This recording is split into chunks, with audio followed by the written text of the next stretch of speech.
Welcome to the Nightly 5 podcast with Belle Taylor. Inflation has come in hotter than usual over April on the back of higher new housing prices and an increase in food prices.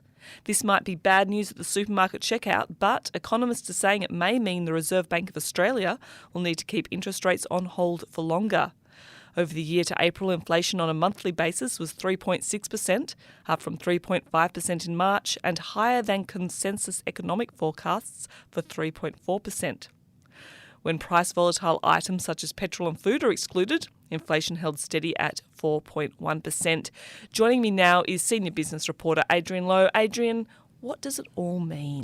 Belle, it means that if you've got a mortgage, you're going to be paying that higher mortgage monthly repayment that you've been making for a little while for a bit longer. So remember, the Reserve Bank put up rates to 4.35% in November.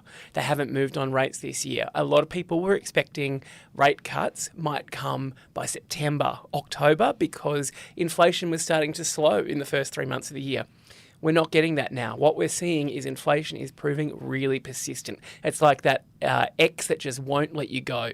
It is hanging around, it's holding on to you, it's holding firm, and it's not letting go. When you have the Reserve Bank governor standing up in front of the media after rates stay on hold and saying that even she got a shock at the price of petrol, then you know that we've got a situation that's pretty uncomfortable. Yeah, so your X is like a $5 capsicum is what you're saying. Essentially. Now, the thing to remember is things like food and petrol and other, as you said, volatile price items, and volatile because their price can move pretty easily.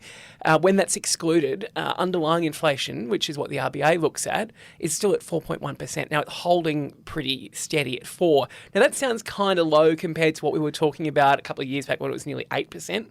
But remember, the Reserve Bank targets 2 to 3%. And getting it lower into that 2 to 3% is proving really difficult at the moment because we've got things like insurance and we've got things like rents and the cost of new housing construction that are really showing no sign of abating. Those costs are almost, it feels like, baked into the economy at the moment. Oh, absolutely. At the water cooler and at the school gate, there's one topic only, isn't it? And it's how expensive everything is, Adrian. So people are really hurting. People are hurting. Everyone I speak to has cut back on their spending. So what's driving this inflation?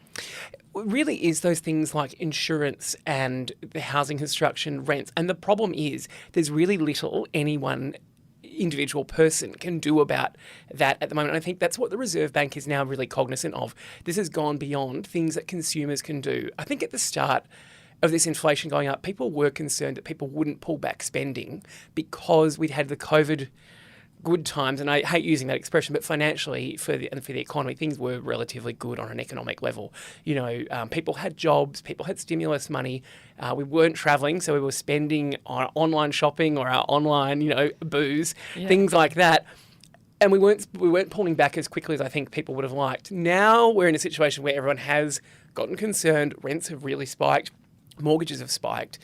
People have pulled back, but it's proving really persistent. So things like your health insurance, your car insurance, even getting your car repaired is getting a lot more expensive. And I think the Reserve Bank is very concerned to not raise rates again if it can help it because it knows consumers can't do much about this. What will have to happen are things like potentially things like corporate tax cuts, which the industry minister talked about yesterday to kind of get companies spending and using a bit more money. That probably sounds counterintuitive, but it means that it frees up the economy. You get investment into things. The government will say that their measures like bringing electricity prices down will help the headline inflation. It probably will to some extent, but the question is, it's going to probably be quite underlying. So they need to be looking at other things they can do to make sure that the government policies aren't going against what the Reserve Bank is trying to do. Great. Thanks so much for that, Adrian. I feel a lot more cognizant of inflation. You're welcome. Thanks so much. No worries.